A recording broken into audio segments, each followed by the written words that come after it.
The convent sat in silence, its ancient stone walls weathered by centuries of storms and secrets. Located in the remote highlands of Spain, it was a place where faith and fear were bound together in uneasy unity. The villagers called it Convento de la Sombra, the Convent of Shadow. They believed it was holy, but also cursed, a place where devotion and darkness had long intertwined. It was in this very convent that Sister Cecilia, a young novice with wide, searching eyes, arrived with dreams of serving God.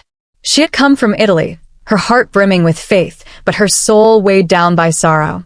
Her mother had died tragically, and her father, consumed by grief, had abandoned her. The convent became her only refuge. When Cecilia first entered the convent, she was struck by its oppressive silence. The nuns welcomed her warmly, yet their faces carried an unspoken dread. Every prayer echoed strangely in the chapel, as though voices beyond the sisters' own joined in the hymns. The air was heavy with a scent of old incense, but beneath it lingered something else: mildew, rot, and perhaps death. Whispers in the night. On her very first night, Cecilia awoke to the sound of soft chanting. At first, she thought it was the sisters engaged in midnight prayer, but when she slipped from her bed and peered into the candlelit halls, she saw no one. The voices, however, persisted, low, guttural, and entirely unlike the melodic hymns of the convent. They seemed to rise from the chapel below, accompanied by faint sobs. Cecilia crept closer, her heart hammering. Through the half-open chapel door, she glimpsed a figure in a habit, kneeling before the altar. The nun's face was hidden, but her hands clutched a rosary so tightly that blood dripped from her palms. Cecilia gasped. At that instant, the figure turned, revealing eyes that glowed white in the dark. The door slammed shut. When Cecilia returned the next morning, the chapel looked untouched, the altar polished, the rosaries neatly stacked. The sisters acted as though nothing was amiss. But one elderly nun, Sister Magdalena, leaned close and whispered, "You mustn't follow the voices, child. They belong to the Immaculata Oscura, the Immaculate Nun. Pray you never see her face." The legend of the Immaculate Nun. As the days passed, Cecilia learned fragments of the convent's legend. Centuries ago, a nun named Sor Emilia had been punished for betraying her vows. Some said she had fallen in love with a priest. Others whispered she had engaged in forbidden rituals.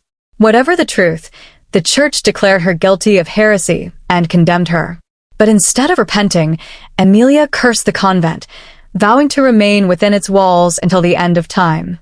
The sisters buried her alive beneath the chapel. From then on, the convent was never free of her presence. Crops in the nearby village rotted. Children disappeared. And every few decades, a young novice would be chosen by Emilia's spirit. Now, Cecilia feared that she was the chosen one. Signs of possession.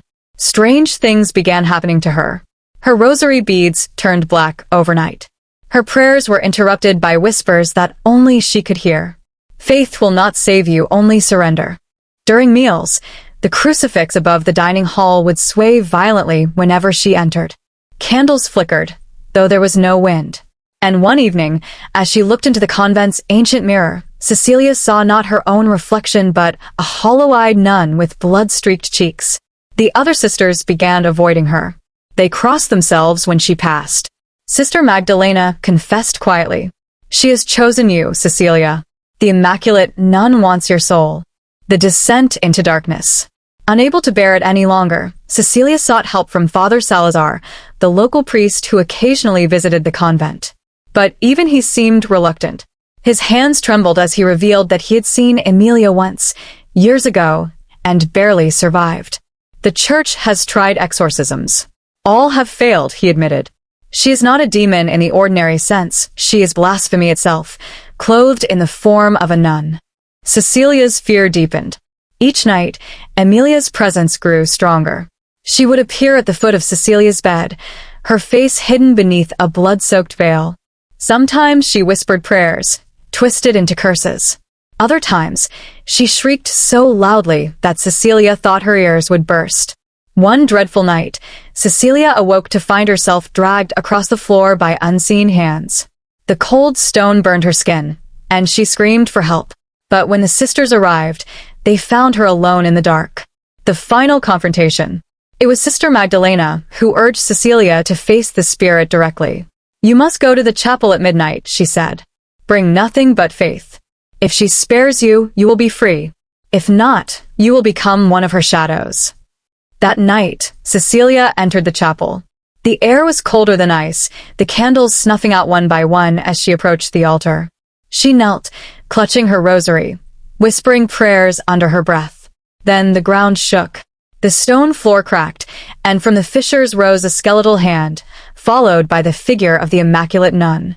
Her habit was torn and drenched in blood. Her face was gaunt, yet her eyes gleamed with unholy fire. "You took vows of obedience," Emilia hissed. "Now obey me." Cecilia cried out. "You are not God. You are nothing but sin." The nun shrieked, the sound splitting the air. Shadows burst from the walls, engulfing Cecilia. Her body convulsed as the spirit tried to claim her. But in her desperation, she drove the crucifix she wore deep into her own hand, letting her blood drip onto the chapel floor. "By this blood, I belong to Christ," she screamed. A blinding light filled the chapel. Emilia howled, her form burning, twisting, and then shattering into ash. The aftermath.